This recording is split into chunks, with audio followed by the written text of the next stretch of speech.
Isinulat ni Giovanni Pido, ang manlalakbay na manunulat. Sa malaking bangka pa lang, usap-usapan na doon ang tungkol sa mga aswang. Ang Ofaria o Beringan ay isang nakatagong kaharian sa Pilipinas. Na aswang ang tumambad sa harapan ko at lawit ang dila. Nasa harapan ko pala mismo ang babaeng nakatamit pang kasal na nakabuka ang bibig. At nananalaytay sa dugo ko ang pagiging isang babaylan. May gumagalang aswang sa lugar na ito. Ang mundo ay binabalot ng hiwaga at kababalaghan. At ito nga ang dahilan kung bakit nag-aalulong ang mga aso ngayon dahil sa isang aswang.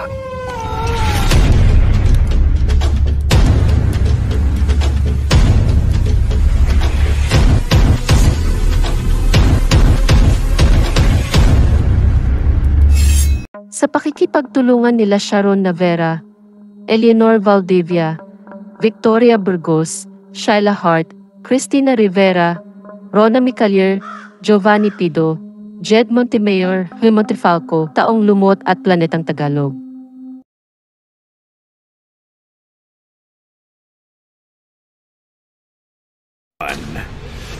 Ito'y taong 1956.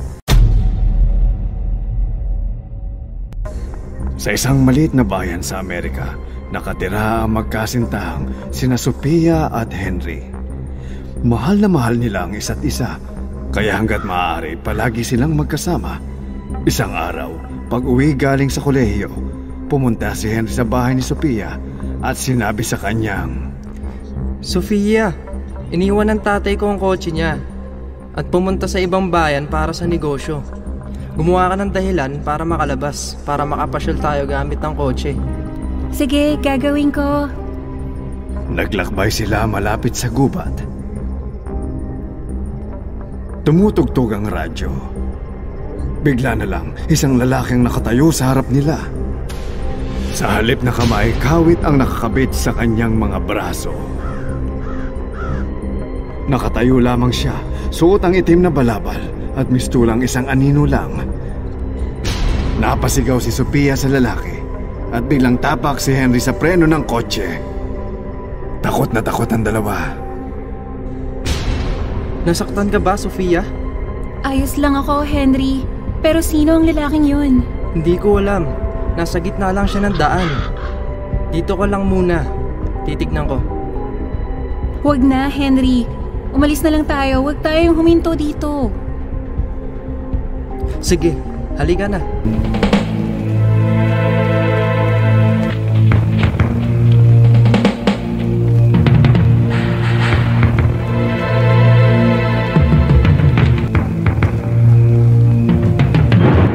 Pinarada ni Henry ang kotse malapit sa gubat at narinig ang musika sa radyo. Ano to, Henry? Bakit dito tayo pumarada? Para dito tayo magkakaroon ng kasiyahan.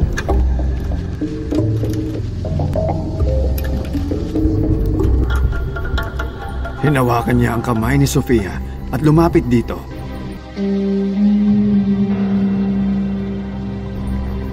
Na magyakap sila, may narinig silang kalabog sa ibabaw ng kotse na parang nagpupukpok. May narinig silang kumakalmot.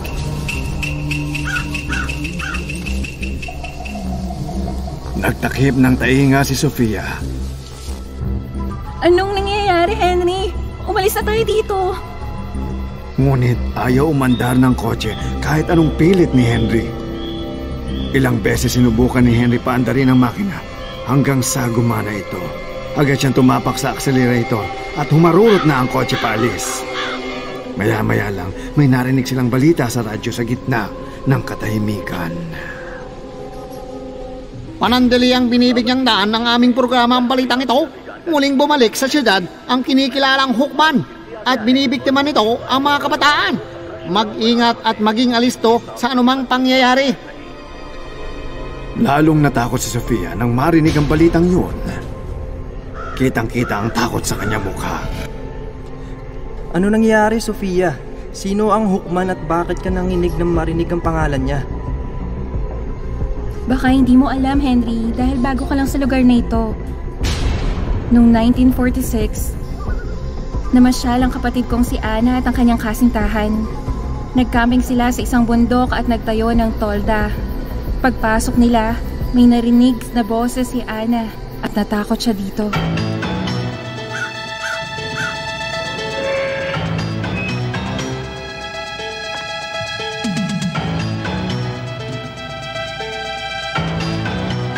May nakita silang anino sa labas ng tolda. Anino ng isang lalaking lubhang nakakatakot at peligroso. Mahaba ang kanyang mga kuko.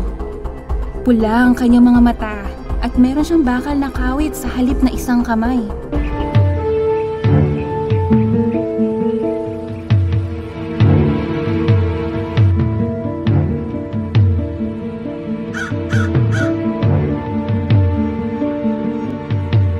Hindi kayo makakaligtas. Papatayin ko lahat ng magkasintahan. Naggalit ang kasintahan ni Ana. Nilabanan niya ang Hawkman ngunit hinataw siya ng kawit sa leeg at mukha at agad itong namatay.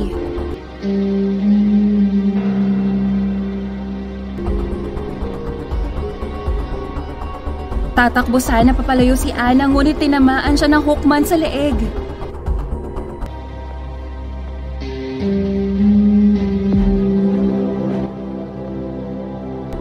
Sinuntok siya nito at sinaksak sa mukha. Hinimatay siya doon at nang magkamalay, umuwi siya sa kanyang bahay na sugatan. Hanggang ngayon, hindi na bumalik ang kanyang lakas. Nagkukulong lang siya sa kwarto at walang kinakausap. Ayaw na rin niyang magpakasal. Pero sino ang Hawkman? At bakit niya ginagawa yun? Marami ng ganong kaso dito sa syudad. Araw-araw may pinapatay na magkasintahan. Hindi namin alam kung sino ang Hawkman at kung bakit niya ginagawa ito. Walang nakakaalam kung sino talaga siya.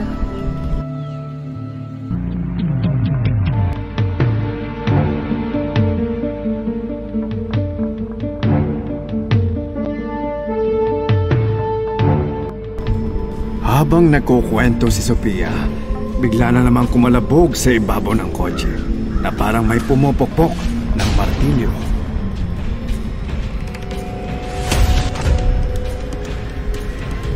Dali, Henry! Umuwi tayo sa amin! Binasag ng Hawkman ang bintana ng kotse. Tumutulo ang dugo mula sa kanyang mata. Matulis ang kanyang ngipin at sira-sira ang mukha. Hinila niya si Sophia papalabas ng kotse. Sinubukan ni Henry na lumaban, ngunit hinataw ang kanyang mukha ng Hawkman. At agad lumabas ang dugo ni Henry. Napasigaw si Henry sa sakit at siya ay namatay. Tumakbo si Sophia upang iligtas ang sarili. Walang matitirang buhay! Walang matitirang buhay! Papatayin ko lahat ng nasa syudad na ito. Walang magtatagumpay sa pag-ibig. Wala!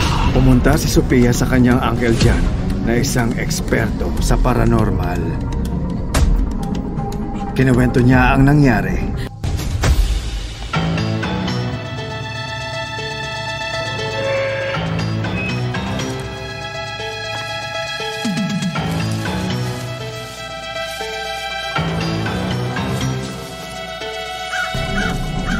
Bakit siya bumalik? Tito, bakit niya tayo pinapatay? Pinatay din niya si Henry. Natatakot na ako.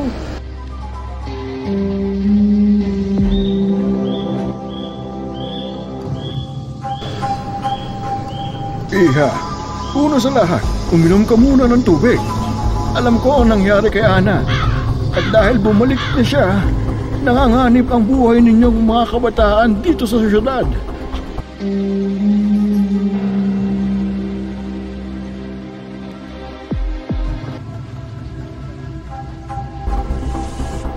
Pero bakit po niya kami binibiktima? 50 taong nakalipas, may isang batang panday na nagngangalang Kevin Hook. Meron siyang kasintahan na hindi niya maaaring pakasalan dahil galing sa mayamang pamilya.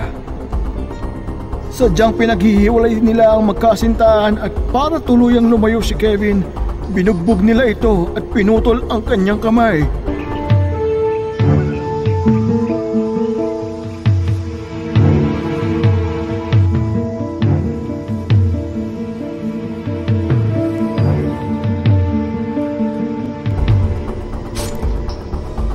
halos mamatay si Kevin. Ayon sa kwento, gumawa siya ng kawit para ipalit sa kanyang kamay at pinapatay niya ang mga magkasintahan. Bumabalik siya sa syudad tuwing 10 taon para sa kanyang krimen, kaya tinawag siyang Hookman.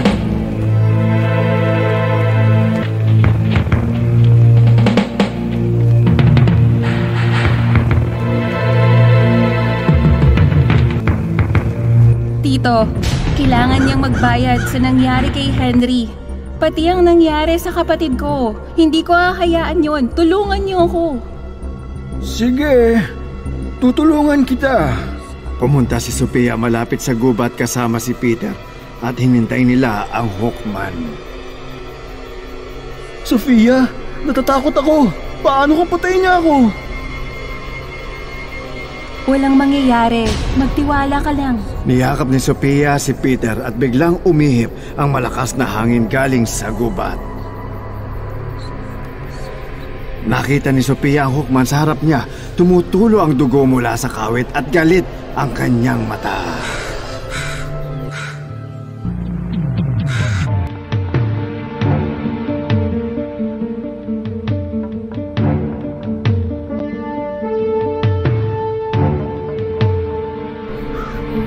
Sinabi ko nang papatayin ko kayo.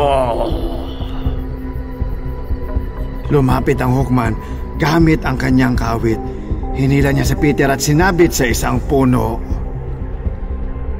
Hindi ko kayo bubuhayin.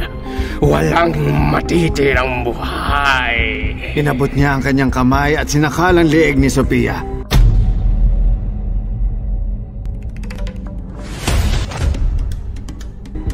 Nahirapang huminga si Sophia, ngunit dumating si Uncle John na nakatago sa puno. Nilagay niya ang isang kwintas sa leeg ng Hookman. Agad nang hina ang Hookman at namilipit ito sa sakit. Nalaglag ang kanyang kawit hanggang sa tuluyan na itong maglaho.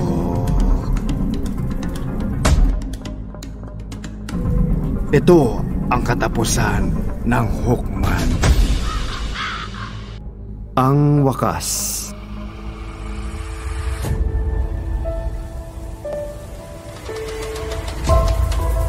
Pinalaya ako ng aking pagsusulat. Sana pinalaya din kayo ng inyong pagbabasa o pakikinig. Giovanni.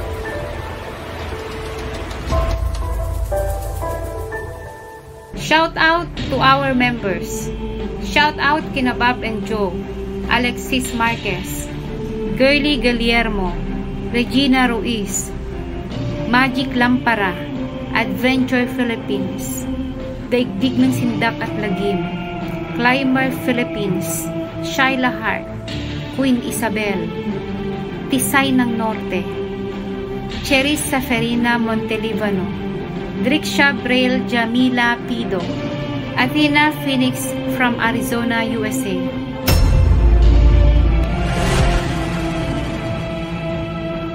Rosie De Mesa, Michelle Cedron, Jeffrey Bersabal, Lakay Stories, By Venture, Mine Ramos, Kat Borglar, Horror Nights and Full Moon Story, Rain Archive PH, Testura Maria Cristina, Susie Matsuda, Jeneline Mangulubnan, Marites Agrabiador, Imelda Pascua, Ronnie and Joe, Paris Mickey Philippines, Scary Hour PH, Barry Antoniano, My Boss Alarde, Jemar Belarmino of Hong Kong,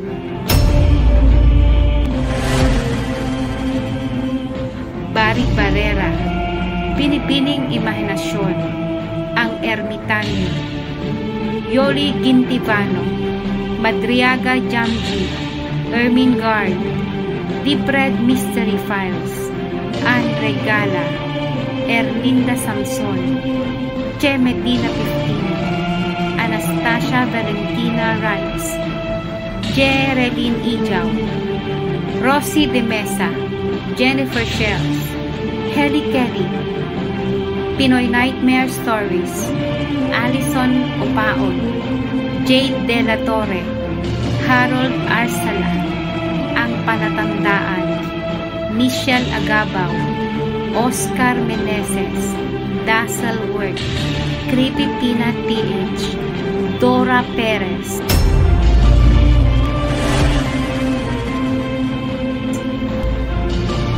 Marivic Gabriel, Tinig ni Gabriela, Doha Doha, Pulang Dragon, Elisa Luzon, Gideon Efe, Christopher Garcia, Marcelino Nazareno, Glenmark Angelo Ancheta, Mga Kwento ni Karina, Chris Morales, Mayo, Wilbert Espera, Espiritum Channel, Creepy Shorts Tale, at sa lahat ng Philippine Mountaineering Society at sa lahat ng OFW na silent listeners. Maraming salamat po.